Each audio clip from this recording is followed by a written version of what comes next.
Lotus Ayurveda India में आपका स्वागत है। मैं हूं उत्पल चौधरी। आज हम बात करेंगे रिश्ते का तनाव जिंदगी को ना ले जाए, इसलिए जरूरी है इससे बाहर आने के उपाय जानना। ये वीडियो बनाने का मकसद है, आजकल बहुत सारे मर्डर्स हो रहे हैं। लड़की हस्बैंड का मेकअप मर्डर कर रही है, हस्बैंड वाइफ का मर्डर कर रहा है। आज को ना अंडरस्टैंडिंग खत्म जैसा हो गया है। तो आइए शुरू करते हैं आज का वीडियो। लेकिन उससे पहले बोलना चाहूँगा, चैनल को आपने अभी तक सब्सक्राइब नहीं किया है तो चैनल को सब्सक्राइब कर लें और बेल आइकन की घंटी बजा दें, जिससे हमारे आने वाले नोटिफिकेशन सबसे पहले आपको मिले। तो आइए शुरू करते हैं। पारिवारिक ढांचा आज भी उस अन्यायपूर्ण मानसिकता को मर्यादा माने हुए है, जिसमें एक को घर की जिम्मेदारियां संभालनी है और दूसरे को उन पर आधिपत्य का अधिकार है। आंकड़े बताते हैं कि दुनिया भर में हर रोज 140 महिलाएं अपने ही पार्टनर के हाथों मारी जाती हैं। अभी हाल में सोशल मीडिया पे एक रील वायरल हो रही थी, जिसमें महीनों बाद पति घर आता है। पत्नी के अलावा सभी को उसके आने की सूचना है। पति को महीनों बाद अचानक घर आया देख वह महिला हैरान रह जाती है। अगले ही पल उसके आंसू छलक जाते हैं और वह भरी हुई आंखों के साथ कमरे से बाहर निकल आती है और उसे उस छोटे से कमरे में और कमरे के बाहर कई लोग मौजूद हैं। वह स्त्री अब भी दीवार में मुंह छुपाए रो रही है। मगर महीना बाद लौटा हुआ पति उसे गले लगाना तो दूर, कंधे सहलाने से भी चौंका रहा है। इस रील को भारतीय मर्यादा दर्शाने वाले वीडियो के साथ साझा किया गया है। जबकि भारतीय मर्यादा की असलियत यह है कि हर दिन लगभग 140 महिलाएं और लड़कियां अपने पार्टनर या घरेलू सदस्य के हाथों मार दी जाती हैं। खतरनाक है घरेलू हिंसा के आंकड़े।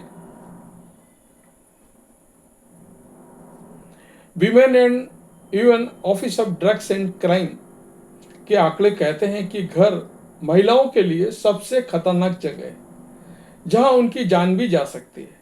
पुरुषों के मुकाबले अपने जीवन साथी अथवा यौन साथी के हाथों मारी जाने वाली महिलाओं की संख्या दुनिया भर में 10 गुना से भी अधिक है। भारत से लेकर के अमेरिका और यूरोप तक के आंकड़े लगभग एक जैसे ही हैं। 2022 में जहां 48,800 महिलाएं घरेलू हिंसा में मारी गई थी, वहीं 2023 में ये आंकड़े बढ़कर 51,100 तक पहुंच गए। 2024 और 2025 के आंकड़े अभी आने बाकी हैं, मगर अंदाजा लगाया जा रहा है कि बिग फैट इंडियन वेडिंग जितना सुंदर एल्बम में लगता है, उनकी हकीकत उतनी ही स्याह यानी काली है। एक असंतुलन और अन्याय को पारंपरिक मर्यादा से सजाए हुए रखने वाला ये रिश्ता महिलाओं के लिए तनाव भरा साबित होता है। सेल्फ केयर बनाम परिवार की मर्यादा। कई संस्कृतियों में, जिनमें भारतीय संस्कृति भी शामिल है, महिलाओं को यह सोचने के लिए प्रेरित किया गया है कि उनके लिए त्याग, बलिदान और दूसरों की देखभाल अपनी देखभाल से अधिक महत्वपूर्ण है। एक स्वस्थ संबंध जीवन में अतिरिक्त तनाव के कारण नहीं बनना चाहिए। लेकिन कभी कभी ऐसा होता है कि संबंध खराब हो जाते हैं और एक किसी महिला के मानसिक स्वास्थ्य, आत्मसम्मान और कार्य क्षमता को बुरी तरह से प्रभावित करता है।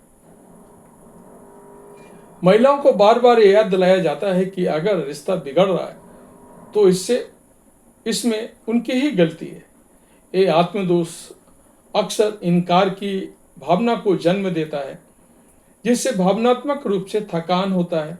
इस विषाक्त चक्र से बाहर निकलना बहुत कठिन हो जाता है, क्योंकि हमारे घर वाले, हमारे माता पिता यही हमें सिखाते हैं कि डोली लड़की की माँ के घर से उठती है और अर्थी उसके ससुराल से उठती है।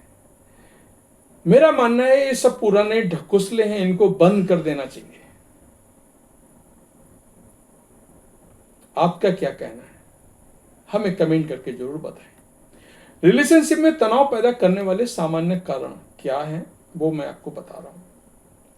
रिलेशनशिप में तनाव के कई कारण हो सकते हैं, मगर उन सभी के मूल में संवाद की कमी और एक अन्यायपूर्ण मानसिकता है, जिसमें स्त्री के लिए जिम्मेदारियां और पुरुषों के लिए अधिकारों को न्याय संगत माना गया है।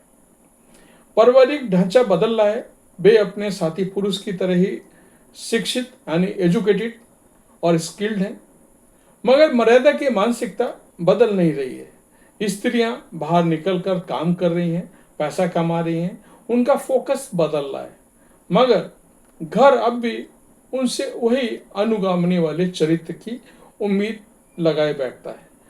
वास्तविकता और अपेक्षा के बीच एक घर्षण रिश्तों को तनावपूर्ण बना रहा है।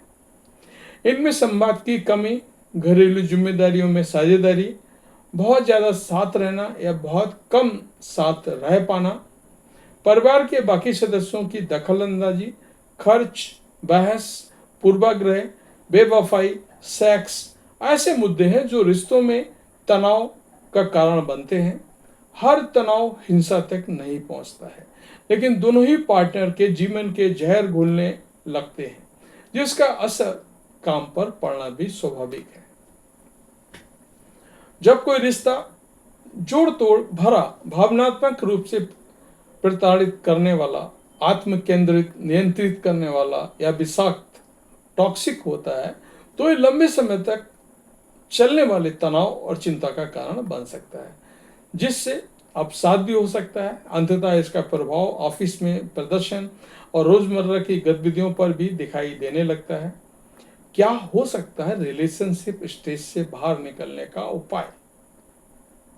ये मेरा मत है,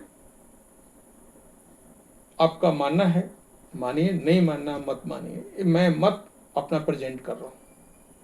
हो सकता है किसी महिला को इससे फायदा हो। डिस्ट्रक्शन किसी के लिए भी फायदे का सौदा नहीं है। आप टॉक्सिक हैं या आपका पार्टनर, उसके नुकसान दोनों को ही उठाने पड़ेंगे। इसलिए बेहतर है कि समाधान के लिए रास्ते खोजने पर काम किया जाए। तनाव से बाहर निकलना और अपनी शक्ति को फिर से हासिल करने का पहला कदम है। इस विषाक्तता को पहचानना, तनाव के स्रोतों को समझना और ये स्वीकार करना, ये उनकी गलती नहीं है।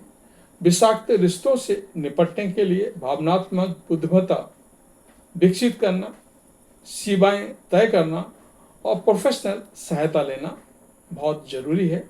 चूंकि ऐसे आत्म केंद्रित या टॉक्सिक लोग शायद ही कभी थेरेपी में जाते हैं, इसलिए महिलाओं को अपनी मानसिकता क्षमता को सुधारने के लिए थेरेपी और मनोवैज्ञानिक तरीकों को ध्यान देना चाहिए। दिल से नहीं, दिमाग से काम लें। किसी भी फैसले, किसी भी बहस में भावनात्मक रूप से प्रतिक्रिया देने के बजाय तर्क संगत रूप से सोचना तनाव को कम करने में मदद करता है। दिल की बजाय दिमाग को ड्राइविंग सीट पर रखें ताकि जीवन को बेहतर बनाया जा सके। सही समय पर लिया गया प्रोफेशनल इंटरवेंशन महिलाओं को सशक्त बनाने, उनके जीवन पर उनका अपना नियंत्रण रखने, प्रोडक्टिविटी बढ़ाने और मानसिक स्वास्थ्य को बेहतर बनाने में मदद कर सकता है। मेरा जो सोच है, लड़का हो या लड़की, दोनों इंडिपेंडेंट हैं, दोनों को कंफर्टेबल हैं, दोनों साथ में रहेंगे। कंफर्टेबल नहीं है तो अलग हो सकते हैं। अब किस कंडीशन पे अलग होना है, ये दोनों को ही डिसाइड करना है, उसमें फैमिली को इन्वॉल्व नहीं होना चाहिए। लड़की या लड़का किसी दूसरे रिश्ते में जाते हैं, ये उनका पर्सनल मैटर है, या नहीं जाते हैं तो भी इनका पर्सनल मैटर है। लड़की में आज झगड़ा होता है, कल वो साथ में वापस आते हैं, तो उनका अंडरस्टैंडिंग है, राइट है, रॉन्ग है, हमें उसमें इंटरफेयर नहीं करना चाहिए। हमें सिर्फ यही सोचना चाहिए एज ए पेरेंट कि बच्चे जहाँ भी रहें खुश रहें, सही रहें, हेल्थी रहें, वेल्थी रहें और आगे बढ़ने की हमेशा सोच रखें। आज हम सिटी में मुंबई, दिल्ली, कलकत्ता, मद्रास, हैदराबाद, बेंगलोर, बहुत सारी लड़कियां घर से आती हैं, बहुत सारे लड़के घर से आते हैं, लिव इन में रहते हैं। कुछ के रिश्ते आगे बढ़ते हैं, कुछ के रिश्ते टूट जाते हैं, कुछ निभाते हैं, कुछ नहीं निभा पाते हैं। मेरा ऐसा मानना है कि ये हमारे संस्कार जो एज ए पेरेंट्स हम लोगों ने जो बच्चों को दिए हैं, वो संस्कार ही आगे चल के अच्छे और बुरे का फैसला लेते हैं। फ्रस्ट्रेशन होता है, मैं ऐसा नहीं मानता हूँ फ्रस्ट्रेशन नहीं होता है, लेकिन केयर करना भी हमारा काम है, बच्चों पर नज़र रखना भी हमारा काम है। जहाँ वो गलत हो रहे हैं तो समझाना भी अपना काम है, लेकिन एक लिमिट तक। तो ये था हमारा आज का वीडियो। अगर अच्छा लगा हो तो कमेंट करके अवश्य बताएं। धन्यवाद।